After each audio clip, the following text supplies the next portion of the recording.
Over the past 6 months, Joseph Lisa and his team have been working on the second installment of the Envisioned series. Envisioned, Solace of Our Demons, picks up where the first one left off, answering many of those unanswered questions and taking the story into a new territory. Let's take a look now.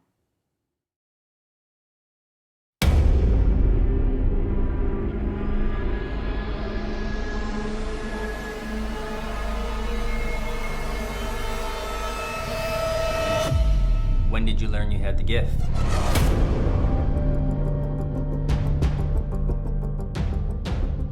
Meeting someone and knowing everything about them the moment you make eye contact. You stumble upon us and you realize for the first time you couldn't get a read on somebody because they were just like you. It's one of the first police commissioners that employed us a few years ago when Emmett was put in charge. He is now in hiding after a series of, let's say, unplanned events took place. He's the one compiling all the evidence against us, is he? After the Draco and Thomas Lane mess. You want to see what you've been covering up for the last few years?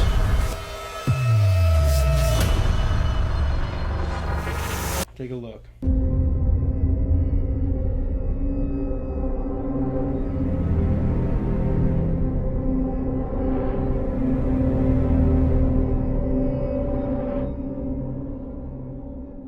Joining me today are three of the stars, Zach Gause, Matthias Luowski, and Brad Yeager. Matthias, how do you say your name? Matthias Lojewski. Lojewski. Yes. Lojewski, so Perfect. you don't listen to me in the first one. So Matthias, why don't you tell us a little bit about the film? Well, this film is basically, and correct me if I'm wrong, is a modern sci-fi action thriller where the characters have the ability to read minds, therefore predict certain outcomes, how people react, and kind of manipulate this in their favor.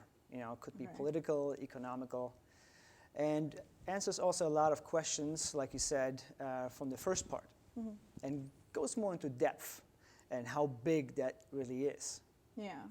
So you would say it's bigger than the first one? Oh yeah. It just has multiple levels, and it's international.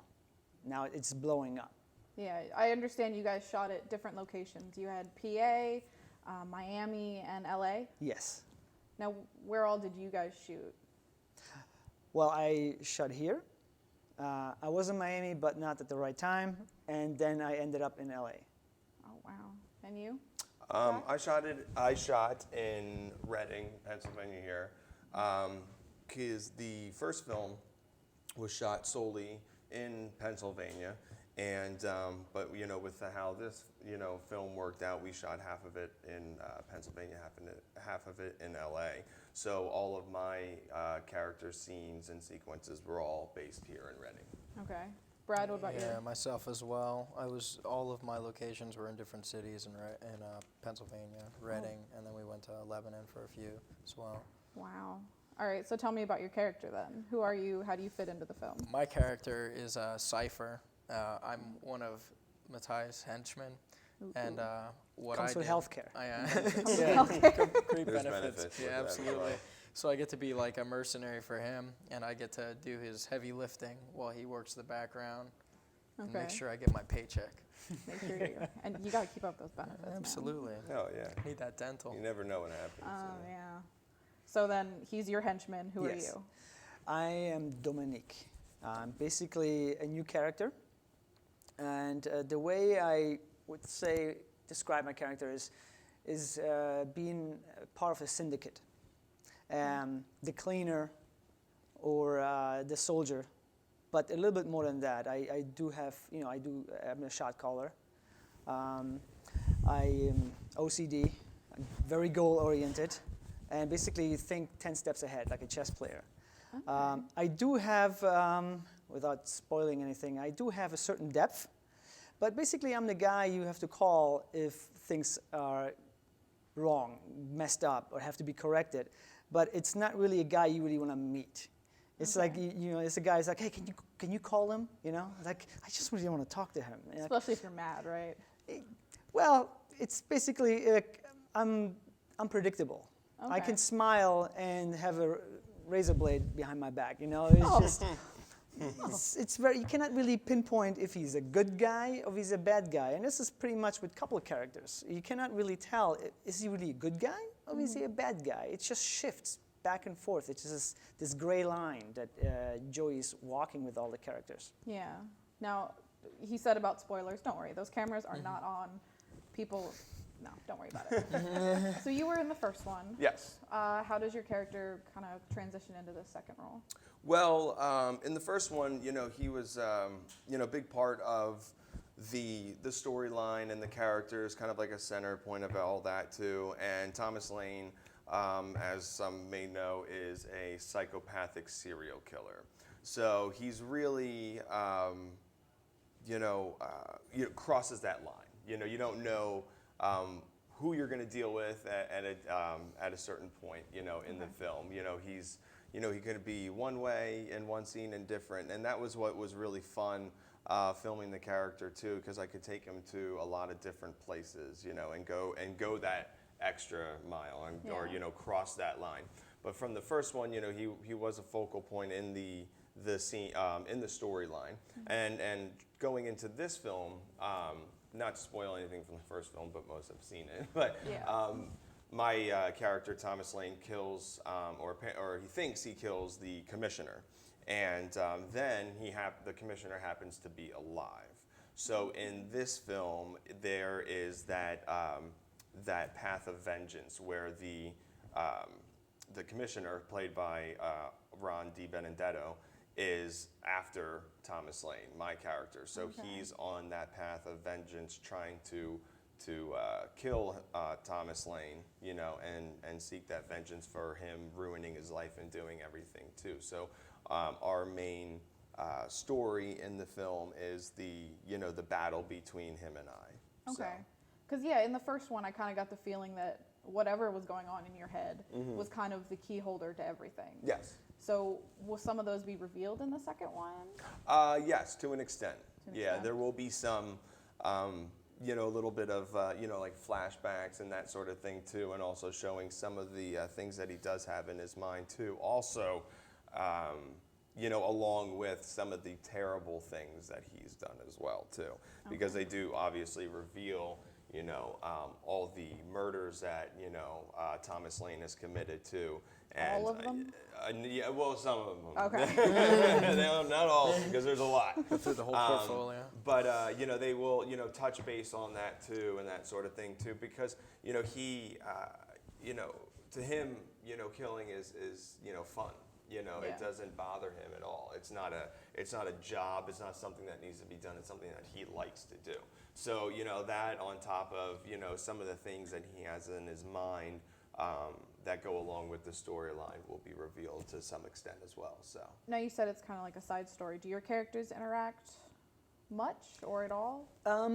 We kind of interact, I think, once. yes, briefly. And the way this was shot is not in sequence, so it was also a first time for me. You kind of start in the end almost, and you work your way back to the beginning, Okay. and you try to maintain this gradual, development of the character. But you have to keep in mind, hold on, this is not the beginning. This is the end. So, and you cannot all of a sudden become a better actor, like because you get into the role. You have to maintain the level of character you have, and so.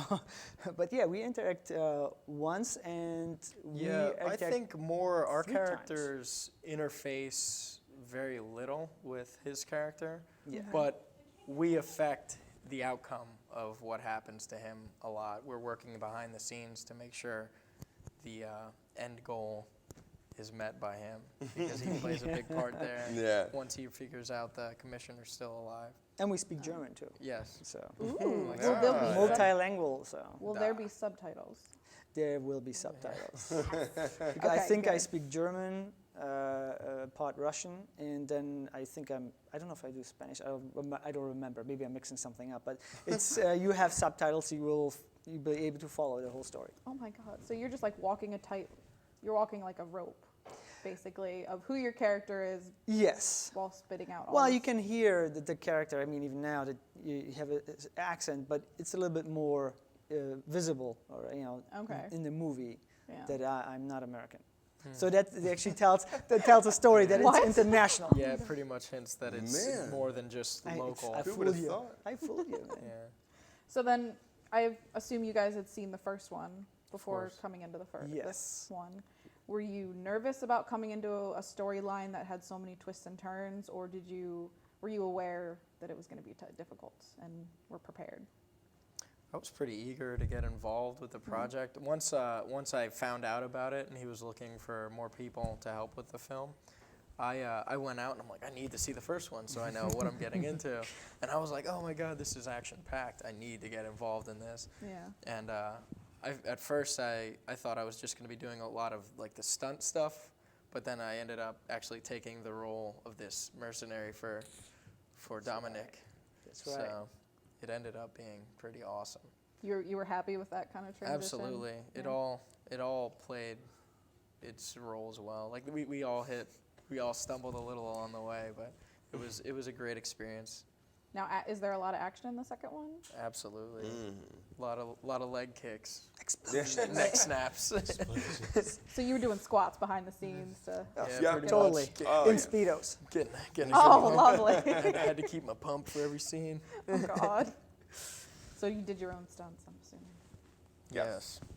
You didn't have a stuntman behind the scenes? No, not at all. That's I'm how like, we roll. I'm you like know. Jackie Chan. I do. That's my own half the stunts. fun of it, you know. To me, that's half the fun, being able to do Absolutely. your own stunts and doing all that too. Especially, obviously, doing it properly, to not get hurt. Sometimes accidents happen when you're doing that sort of thing too. That's to be expected.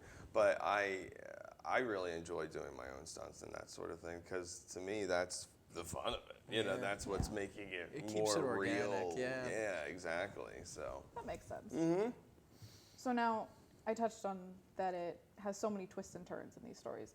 Since you said that it kind of starts in the end when you're shooting and you kind of go a sequence back, are you aware of all of the twists and turns and how they end up? And do you put that into your acting? Well, no, you can't. He doesn't tell you always what's ahead. He just keeps it kind of secret. And then you kind of have to be in the moment.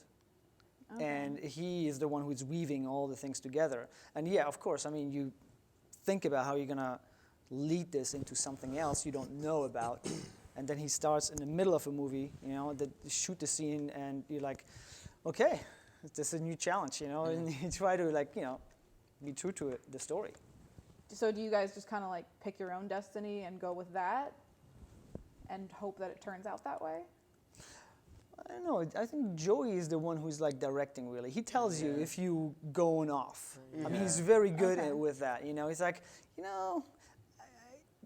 I do it rather like this, and you're like, well, he knows what he's doing. Yeah. This is his story. Just do it. It's baby. That's the Yeah. thing too. When mainly any film, but especially a film like this too, with the twists and turns, you got to have that that trust in the director as well as his trust in us too, and what you're portraying and how you're building the characters too. So if you are, like he said, trailing off, he will, bring you back, telling you how he wants to do it.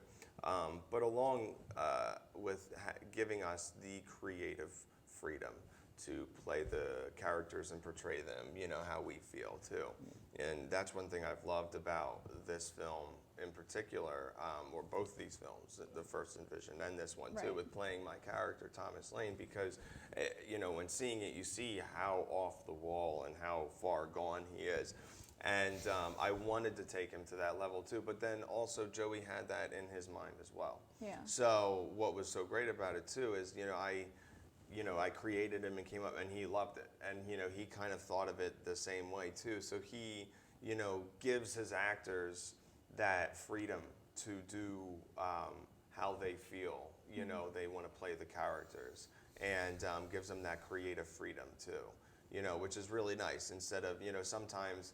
Some directors can be so focused in on exactly how they want this or that, Right. and it can kind of, keep you, limited as to what you can do. And with Joey, he really gives you that freedom. So there are a lot more opportunities to be able to, play the character how you feel and what really, Right. calls to you and when you're playing the different characters. So you like working with Joseph Lisa. I mean, obviously you worked on him in the first one. This is now the second one. Yep. How did you guys feel working with him? Yeah, I can kind of branch off what Zach was saying. It was awesome doing the choreography because he kind of said, well, this is what's going to happen in the end. You're going to get this done, but, you got to kill these guys on the way, so make it happen. So that was really awesome to do. Other than that, it was pretty good. Working with Joey, he gave us the freedom, like Zach said. It was easy to work with him for the most part. Yeah. For the most part. Yeah. You can say whatever you want, all right? That's good. What about? Is he listening? Well, let me tell you something. No, Bring it. like Zach said, I mean, he's just very approachable. You see him because I spent some time with him in LA. He's in a corner for hours. He's just thinking deep thought. And it's just something's brewing there. And he's like very open to suggestions. And but you have to be also open to when he says, you know what, a good idea, but not now, and it doesn't fit in this scene, because you exchanging ideas back and forth. You don't know what he's thinking. Nobody does. He's just Joey. So you're just trying to help, and you just you don't push it, but you say, hey, I was thinking about it, and what do you think? And he says yes or no. Yeah. But he does have a clear idea what he wants and what feeling he really wants to project. So you're just trying to really give him also your tools to make that happen. So you guys didn't pick up any of the mind reading abilities from this film? No, I cannot even remember what I had for breakfast. That's fair. That's a fair answer. Thomas can't read minds anyway, which I don't. Obviously, his mind's too crazy to be able to do that anyway. And it's hard for anybody to read his mind anyway. So. Yeah. Does he even have a normal thought process? Do you feel? No. The one thing about him is a lot of the characters seem to. I'm trying to think of how to put this. They they think he's so crazy that they don't really. I can't think of how to put this. They don't think he's as threatening as he can be. They all know he's very unpredictable. But they just a lot of the characters are just like, oh, he's a psychopath, he's crazy. So they kind of undermine him a lot too. Okay. But in that process and beneath, or and underneath all of that craziness and that unpredictability, he has.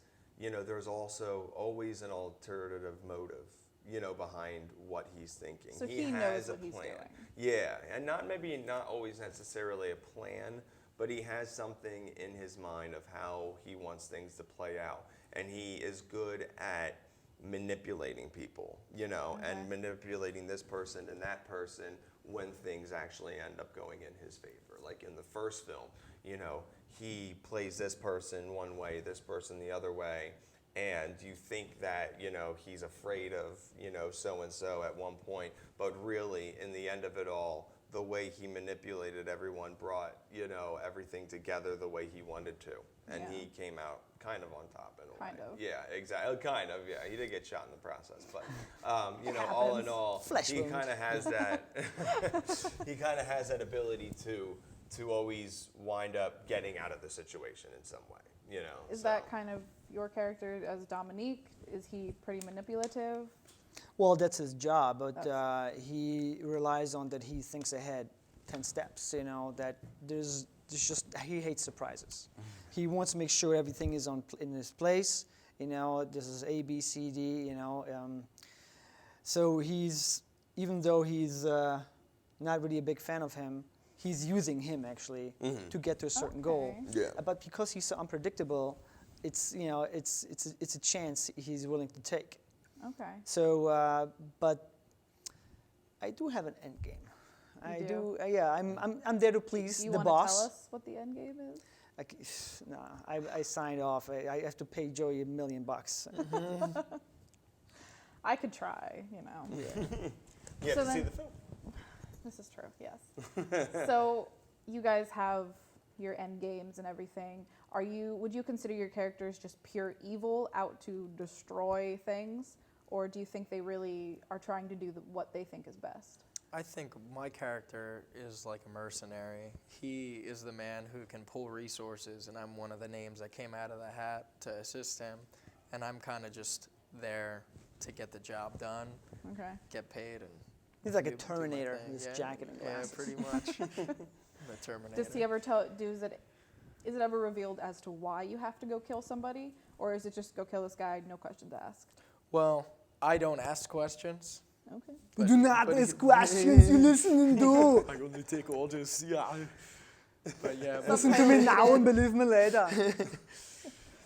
yeah, Dominic pretty much just, he's the trigger man. He points somewhere, and I'm the arrow that hits the target. And then I come back, like, next task, more money. Yeah, you cannot really, some characters, like for example, like Dominique, you cannot really tell if he's a good or bad guy. I mean, he refers to certain things where he says, killing has a purpose, has to have something that serves the company's good, or the organization. He's a businessman. I'm a businessman, and you have targets, and you don't ask particularly why.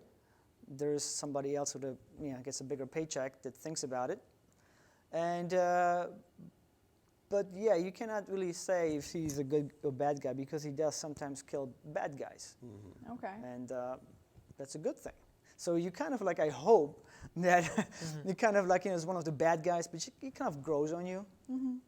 I hope. Yeah. You hope.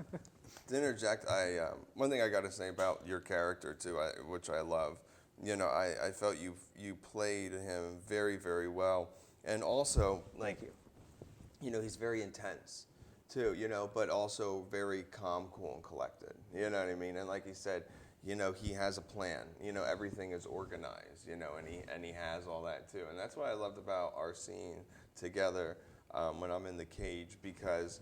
With the way your character was and his dynamic, it was, you're very intense and calm, and then you have, my character's like, kind of off the deep end and everything like that, which kind of made it really fun to do the scene with you like that too. But that was the very first scene actually we shot together, and my very first scene to begin with. Yeah, right. Yeah, exactly. I think so. Yeah, it was a while ago, so kind of. And that was the first time we met. Yeah. Was that night too. So now, what was your first impression of him? Well, I watched the first one, and I just love this character when he just storms into this building and just plow. So what's going on? It's like spot on. I mean, really, that's what I love. And it's kind of that actually the character that sticks with you. Like, if you ask me who I'm remembering, is that character. It's just, there's no doubt about it. And the way he looks, come on. Iconic, yeah.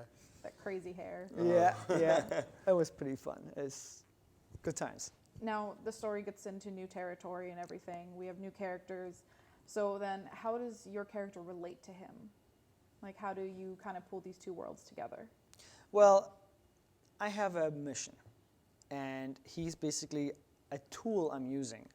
Okay. I don't really particularly care what happens to him. He has his own agenda, but why not use him instead of pulling other expensive resources? We kind of like, at one point, we actually working together on one particular goal, and I thought like he's gonna be motivated no matter what. I don't have to motivate him. I just say a couple words, this is what we're gonna do, and that's it, right? Yeah. Now, your character, since he's so kind of off the deep end, is he obedient to him, or is he kind of like, okay, what's in it for me? Basically, what's in it for me.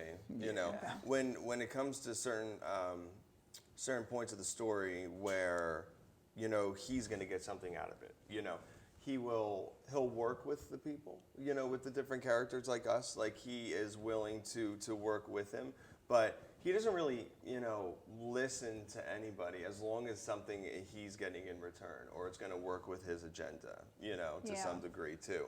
So, and again, at that point, they may be working together or tolerating one another too, but you still never know what he's going to do, because he can turn around and, do something completely different that brings a whole twist to the whole scenario too. So Does that anticipation kind of build throughout the film, do you feel? Like, what is he going to do next? type yeah, of- yeah, I think so too. Just because, especially after the first film, when you saw, the things that he was capable of doing and the things that he did do, just busting into the police station and killing basically everybody, that you're just like, wow, and then so, and some of the other scenes too. So it's like, it's one of those things you never know what he's going to do from scene to scene too. So that's what I think, which kind of makes it neat, is because as you get to the next scene, you're like, oh, what's he going to pull this time?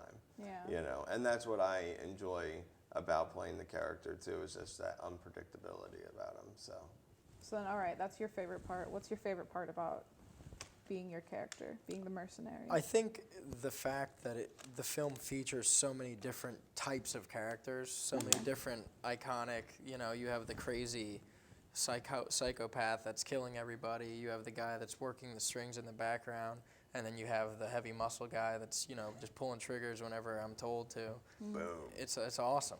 It's really great being part of that role, because I've done like martial arts stuff in the past, so I kind of felt like this is a perfect role for me. Yeah. It's the role that I would easily fit in, and I felt like I could, and I did. It's Do we great. get to see any of this martial Oh my arts God, you get movements? to see so many neck snaps. Yeah, dude, that was great. My character has a couple signature moves. He's got his own Falcon Punch. You know what I mean? Does it come with a cool catchphrase? Unfortunately not. My character's a man of few words, a lot of actions. Yeah, exactly. All right. Favorite Shoot part? first, ask questions later. Sorry, I didn't That's mean to it. No, interrupt. you're Let good. him ask the questions. Your favorite part of being Dominique, or about the film? I really like that I'm not easily put in a box. Like, you cannot really tell who he really is. He's very quiet. You could say like he's like this silent assassin, but there's a part of the movie, which I hope I'm not saying too much, is where you see another side of him. It's not just one-dimensional. I'm the bad guy and I'm do this. There's also like a other side. You have to see what it is, I guess, to see that there's another side. After all, we're all human. Yeah. And I think if we haven't put that in, it would have been a little bit flat. So there's really like this curve of characters. So then, a lot of it is twists, turns, anticipation, action. Oh, yeah. Are there any like emotional scenes where does it have the full range of you're going to be so happy to see someone, I hate to say it, get shot, to oh my God, that person just got killed? There is a scene that warms up really well between Dominique and Henry. Henry. Let's just leave it at that. Henry. Come on, you Henry. can't tease like that. Cliffhanger. But I don't know if there's anybody crying. I could see you just like busting out in tears for. Yeah, for no reason. Yeah. No. While you're killing everyone. You not so anybody much, huh? crying? No, Not too much, but there is a really emotional part with RJ's character, or he's known as Ron DiBenedetto. Who that plays the commissioner, because it's showing him from obviously after you thought killed him, and he's trying to build back up. He's getting information. He's getting the case files. He's digging up all the information about my character Thomas Lane. Which then we go back to, he's getting flashbacks from what happened, and he's very, very emotional because he is on this path of vengeance. He wants to get back at me for, completely tearing apart his life and, essentially almost killing him. So he is very emotional in this film too, more so than the first film. So because it's personal, it isn't a job. It's not, anything like that. It's strictly personal. So to him, this path of vengeance is him solely trying to come after Thomas Lane and kill him. So there are quite a few moments or a few scenes in that where you see him, just torn apart. he's upset. He's he's drinking a lot. He's You can he's expect that after the yeah, first one. exactly. Yeah, so he's a mess. Right. And emotionally, he's really torn up. So then, from the sorry, but No, that's from the fine. first one, we see the commissioner. Obviously, are there any more other important characters from the first film that show themselves in the second one? You've all seen it. Oh, You should be yeah. able to answer. Yeah. Draco. Yeah, Draco. I'm not too sure. There's not too many. There's only a handful. Yeah, it's definitely a because, new cast. Like yeah. they're showing a completely different side of the spectrum of the characters and their Yes. different lives. It kind of follows more the storyline of how Thomas Lane and the Commissioner interface and kind of what their battle affects Yeah. in the world of Envisioned. Yep. And also because so many of the characters were killed in the first one, which are quite a few. Spoiler alert. Yeah, spoiler alert. But but that's too because this is a continuation of that storyline too. So it's it's going on, which is a lot further and deeper into that story and what happened too, but with new characters and a whole nother side of things too. So there's only a few of us that went from the first film into this film. So then, what are your guys' take on the title is Solace of Our Demons? What's your take on what your demons are? It's a thought-provoking one. Well, You kind of just, Yeah, I'm cold-hearted. you're cold-hearted. I am Yeah. the demon. yeah, You are the exactly, right? You are. Just a killer. good question. Killer of killers. Well, for Thomas Lane, he doesn't have a lot of demons. He should, You would assume and so. a normal person would have demons from all the murders that he committed. But really, I think basically are the things that he did to people, the things that he, what he did to hurt these people, and the repercussions of that. Okay. Especially with the ciphers and, one of the demons being the commissioner. Him attempting to kill him, thinking he was dead. Well, now he's coming back for vengeance, to kill Thomas. So basically, the demons would just be from the terrible murders that he did, because it wasn't for like a job, like with your character, it's more for the goal of the mission and what you're trying to do and things like that. Because Thomas Lane was killing people since he was a kid. And they touch base on that in the first film. He tells a story about the first time he actually killed somebody, and and a lot of them were innocent people.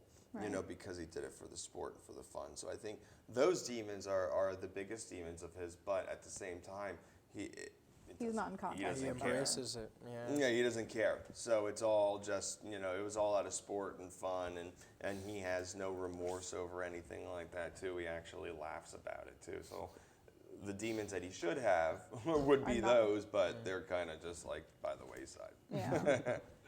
Any demons? Yes, quite a few, because I'm not doing it for fun. This is a job, and with the job, you don't ask questions, you just do it. But you have a brain, you have feelings. And again, there's a scene with Henry, and that tells you what could have been, should have, would have.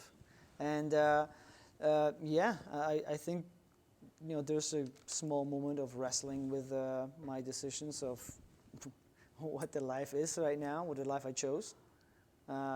But I think he's, it's a job. He's very goal-oriented, and this is what I picked. Deal with it. He's not a guy who's like crying about it. Well, He usually uses the stress that he gathers from the situations to lash out at other characters. pretty much. So you get to yell at him a lot? No, actually, not at him. I'm a good boy. You're a he's good good. boy. Do what I'm told. Yes. So yeah, I guess I do struggle with it. Sometimes maybe I wish I would have maybe his mind. Just kill, pow pow. No. But I think he's a no. pretty cold character as well, yours, to some degree. To some degree, he is. Yeah, but he does rational thinking. Mm-hmm. So I guess that's why, So you have a rational character. Would you say you have more of a conscience than these two, though? Well, yeah, but I suppress it. I mean, Okay. at the right. Otherwise, I wouldn't be at the point of my job where I am, the position I am, if I, constantly rethink what I just did. Now, do you have like a job title where there's like a name tag and it says Dominique Manager or something? No, I think he's just basically the top assassin Oh, of the, and he worked his way up to a point where he doesn't have to actually pull the trigger. yeah. He has his henchmen. Yeah. Yeah, exactly. There's people to do it for him, you know. Yeah. Exactly. Yeah. Now, do you think that'll be a future? Because I'm hearing rumors of Envisioned 3. So. What? I never heard about that. Never. Oh man. Oh, well, then you're behind the times. Yeah, I didn't even know cannot about confirm or deny this What the heck? suspicion. Joey doesn't tell us much. Yeah. You know, he just he'll just do things and then be like, hey, by the way, this is happening. And we're like, oh, okay. I'm just kidding. Good thing Yeah, I've seen he's good at things. keeping us up to date with everything like that too. But filling us in as needed with future plans and as things progress and all that too. So Yeah. But he was saying how he kind of like rose in the ranks. Do you see that as something your character might be doing? Well, I think more my character is just the trigger man. He likes to do his job. He doesn't like to ask questions. He doesn't really want to know what's going on in the background. He wants to get paid and get out of there. Wait for the next call. Wait for the next job. 9 to 5, baby. Make that, yeah. 9 to 5. Build that nest Knock egg out. up. So 5:01 and the target moves, you're like, oh, sorry, done. we're done. I don't know. I got to make a call then. Might get an overtime. Do I get a bump? Yeah. Is this time and a half? So are you going to be trapped in any more cages? I'm curious. I don't know. No? I actually do not know. It was pretty fun. A little uncomfortable though. A little uncomfortable. It was the first time I ever squeezed my whole body into a dog cage. Thank goodness. it was Really? big Only enough. the first time? Yeah, only the first. Well, never mind. I can't say that. College happened. There was this I time in sleep in Punta my Cana. dog's cage with him sometimes, at night. But as character, that was the first time. So. Okay. That's a good. But I'm not sure what's in store for Thomas Lane in the second film too. I don't want to give any You mean the spoilers. second or the third? The third film. Third. Sorry, I Yeah. said second. Yeah. I don't want to give any spoilers about the second film, but obviously events happen. So there is there could be a different twist as to what happens to him for the third film too. So we'll see what happens with that. Have you heard anything about your character in the third? Good talk No? to you. No, really, I didn't. Joey will tell you when it's time, and I'm okay with that, because you don't want to have like a preconceived notion of how you're supposed to do things. I like to be surprised and then deal with it in the moment. Now, okay, we were talking before the interview and talking about TV shows and everything. Completely different from this environment that you are in as a character. How do you get into character so well? I mean, you're not crazy in real life, at least that I know of. Yeah. Well, a little bit. You don't know him A that little well. bit. Little bit. That's right, you were in a dog cage, so I Yeah, don't that's know. right. So. What's it like to get into character like that? Man, it's a little bit of a process. Because You're not a method actor, are you? Well, a little bit. Oh. I'm not killing people though. Okay. But I do use certain method type acting, things to get into character a little bit too. My wife, it drives her crazy sometimes too, because as I'm preparing or as the days are approaching until filming, I'm going over the lines, we're getting into the character, the mindset, and it like freaks her out, especially that Yeah. character. But to get into character, well, in my opinion, when acting, there's always a little bit of you in the characters. And I know because he's crazy, it's like okay, but there is, you're taking a piece of you and you're bringing it out into this character too. So there has to be a little bit of that in there. So. But to me, I really try to, especially when I was coming up with the character of Thomas Lane, I really was try to get into that mindset, try to think that way, and that sort of thing too. And how somebody that went through all of that, the things that he experienced, the terrible things that he's done, and not having any remorse for it, how that kind of person would think, how he would act. How it would Yeah. change him as a person, as opposed to somebody that hasn't done any of that. like, somebody like us. So I try to put all that into perspective and think about, all of that. And then from there, because of the type of character he is, and, like when Joey and I spoke about, Thomas Lane, how we wanted him to be, there really are no boundaries. I was able to take him as far as I wanted to go. And I wanted to take him like really far out there. You did it very well. Thank you very much. Commend you. So I, basically, just thinking like that, and then coming up with, different mannerisms, the way he talked, and then I kind of developed, beyond the script, a backstory of this person. Things that he did, maybe being in a mental institution and things like that too. And I kind of bring all that out and then try to tap into the character that way. Okay. And then from there, it's just kind of, building and piecing together his emotions, mannerisms, character traits, and that sort of thing. Try and figure out what's going on in that mind. Exactly, because he doesn't care. Right. So, as you can tell, care. Yeah, I do, normally. But, in acting, purposes, like for this, because he doesn't care, I had to use that as fuel as to, how he looked, how he dressed, how he carried himself, Right. and, so on and so forth. So then completely different, we go to you. How do you get into character of a guy who's just very rational? Are you a rational person in real life? I like to be. Yeah, I tried really. I'm a big fan of reading books like psychology, all this stuff, existentiality, or So you can figure him out in a snap, right? Of course. Yeah. No, it's a lot of staring into like a wall and just thinking. It just, I'm not really. I mean, whatever he said, he actually made a good point. You just find a background. Where does he come from? What does he do? But then you let it settle. You let it marinate. It's not like, oh yeah, you write it down and then there it is. Right. You gotta let it, you let it fall in, and then you read the scenes, and you kind of read them over and over again, and then you read them like hundreds of times. Then yeah, of course. You kind of get the idea, like, oh yeah, I can do it this way and that way. You just cannot give up. It's like this is good enough. Yeah. And even you try to play it initially couple different ways and see what Joey likes best and what is good for the character. It's not what I like, it's what's good for the story. Right. And, and supports everything I say and do.